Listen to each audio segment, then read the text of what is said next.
کیا بات ہے عرفان بھائی، ڈسٹرب لگ رہے ہیں؟ بس یار کیا بتاؤں، میرے ابو مجھ سے محبت نہیں کرتے۔ کیا مطلب؟ دیکھو نا، جب دیکھو ڈانٹتے رہتے ہیں۔ ابھی بھی گھر سب کے سامنے مجھے ڈانٹ دیا، ہر بات کے لیے منع کرتے رہتے ہیں، یہ نہ کرو وہ نہ کرو، یہاں نہیں جاؤ وہاں نہیں جاؤ۔ اتفاق سے میرے ابو بھی ایسے ہی ہیں۔ مجھے تو ایسا لگتا ہے دنیا کے سارے ابو ایک جیسے ہوتے ہیں۔ صحیح کہہ رہے ہیں آپ، نہ کہیں گھومنے لے کر جاتے ہیں اور نہ ہی کوئی میری فرمائش پوری کرتے ہیں۔ صرف سنڈے کے سنڈے دیکھنے کو ملتے ہیں، ورنہ صبح جاتے ہیں اور رات کو ہمارے سونے کے بعد آتے ہیں۔ دوسرے بچوں کے پاپا انہیں مہنگے مہنگے کھلونے اور چیزیں دلاتے ہیں، میرے ابو تو بس مجھے امید ہی دیتے رہتے ہیں۔ جی ہاں، آپ نے بالکل صحیح کہا، دنیا کے سارے ابو ایک جیسے ہی ہوتے ہیں۔ وہ خود سے زیادہ اپنے بچوں اور فیملی کا خیال رکھتے ہیں۔ کیا آپ نے کبھی یہ سوچا کہ کیا ان کا دل نہیں کرتا ہوگا کہ وہ بھی گھر میں رہیں، سکون سے بیٹھ کر آرام کریں؟ پتہ نہیں، شاید چاہتا تو ہوگا۔ اور جہاں تک بات ہے آپ کی فرمائشوں کی، تو ان کی سیلری ہی اتنی کم ہوتی ہوگی کہ وہ چاہ کر بھی آپ کی فرمائشیں پوری نہ کر پاتے ہوں۔ ہو سکتا ہے ہماری ضرورتیں پوری کرنے کے بعد ان کے پاس اتنے پیسے ہی نہ بچتے ہوں کہ وہ ہماری فرمائشوں کو بھی پورا کریں۔ میں نے اس طرح سے کبھی سوچا ہی نہیں۔ اور جہاں تک آنکھیں دکھانے کی بات ہے تو یہ بھی ان کی مجبوری ہے کہ ان کی ڈیوٹی ہے کہ وہ ہمیں ہمیشہ بری باتوں سے روکیں اور اچھی باتوں کی ترغیب دیں۔ اچھا فیضان بھائی، یہ بتائیں آپ کی ضرورتوں میں کوئی کمی آئی ہو؟ نہیں تو بالکل بھی نہیں۔ کبھی ایسا ہوا کہ آپ بیمار ہوئے ہوں اور آپ کے ابو کو آپ کی فکر نہیں ہوئی؟ ہماری بیماری میں سب سے زیادہ پریشان ہونے والے ہمارے ماں باپ ہیں۔ آپ کے ابو چھوڑ کر کہیں گھومنے چلے گئے ہوں؟ نہیں تو کبھی نہیں۔ کبھی ایسا ہوا کہ آپ کے ابو نے خود تو کچھ اچھا کھایا اور آپ کو نہ دیا ہو؟ کبھی نہیں۔ اگر کوئی اچھی ڈش کم ہوتی ہے تو وہ ہمیں دے دیتے ہیں اور کہتے ہیں تم کھا لو، میرا دل نہیں چاہ رہا۔ اگر یہ پیار نہیں ہے، محبت نہیں ہے، تو پھر کیا ہے؟ ماں اور باپ دونوں ہی محبت کرتے ہیں، لیکن ماں کی محبت نظر آ جاتی ہے اور باپ کی محبت کو محسوس کرنا پڑتا ہے۔ میں کتنا غلط سوچ رہا تھا اپنے ابو کے بارے میں۔ لو یو ابو۔ Love you very much. باپ باپ ہی ہوتا ہے، باپ ایک سایہ دار درخت ہوتا ہے۔ آج ان بچوں کی باتوں نے مجھے اپنے والد بھی یاد دلا دی ہے۔ واقعی اچھے کھانے انہوں نے ہمیں ہی کھلائے، اچھی چیزیں انہوں نے ہمیں ہی عطا کی۔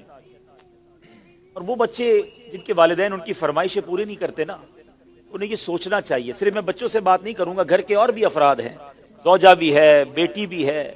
وہ کہتی ابو آپ ہمارے لیے کچھ لاتے نہیں ہیں، بیوی کہتی شوہر سے آپ کچھ لاتے نہیں۔ اس بیچارے سے تو پوچھو اس کی مجبوری کیا ہے۔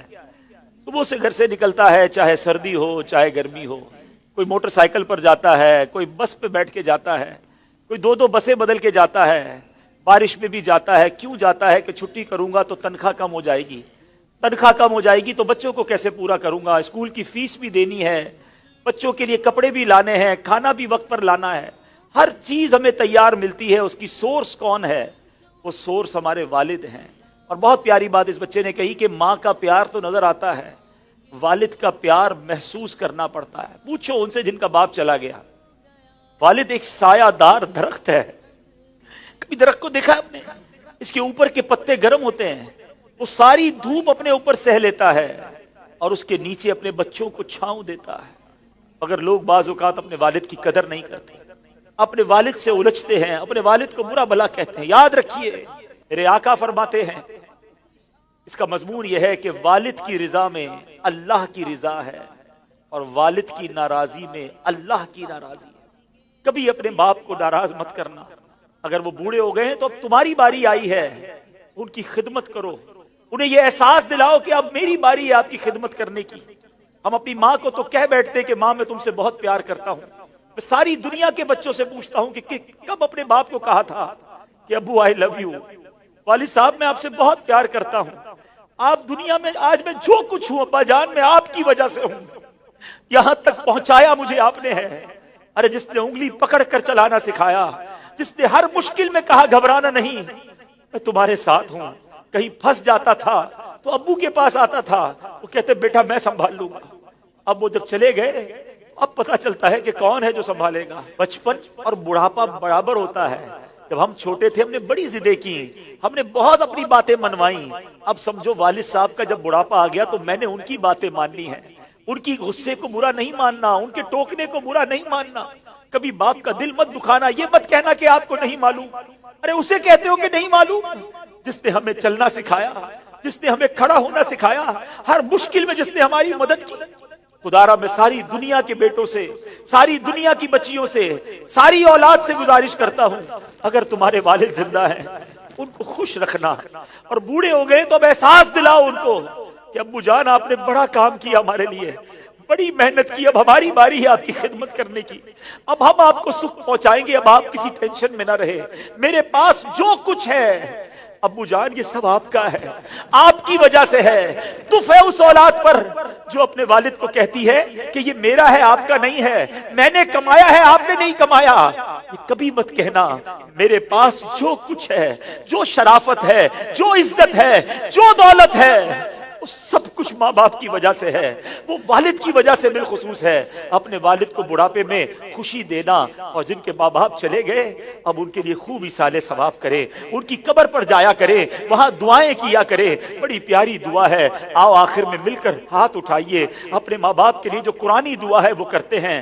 اللہم ارحمہما کما ربیانی صغیرا، اے اللہ ہمارے ماں باپ پر رحم فرما جیسا انہوں نے بچپن میں ہم پر رحم فرمایا۔ جن کے ماں باپ زندہ ہیں مولا ان کو حیاتی عطا فرما، صحت عطا فرما، نیکیوں والی طویل زندگی عطا فرما، اور جن کے ماں باپ چلے گئے اے اللہ ان کی قبروں کو جنت کا باغ بنا دے، ان کی بے حساب مغفرت فرما۔ تیرے دربار میں ہم دعا کرتے ہیں، انہوں نے ہم پر بڑی مہربانیاں کی ہیں، تو ہمارے ماں باپ پر مہربانی فرما، آمین بجاہ النبی الامین صلی اللہ تعالی علیہ وسلم۔ میں ان بچوں کا شکریہ ادا کرتا ہوں، امید ہے کہ آج آپ کے اس سیگمنٹ کی وجہ سے کئی بیٹے اپنے ماں باپ بالخصوص والد کے قریب ہو جائیں گے۔ اگر کسی نے باپ کا دل دکھایا ہے آج ہی جا کے معافی مانگ لو، ان کے پیر پکڑ لو، کیونکہ والد راضی تو رب راضی، والد ناراض تو رب ناراض۔ جنت میں مصطفیٰ کے صحابہ جہاں رہے، یا رب میری دعا ہے میرے بابا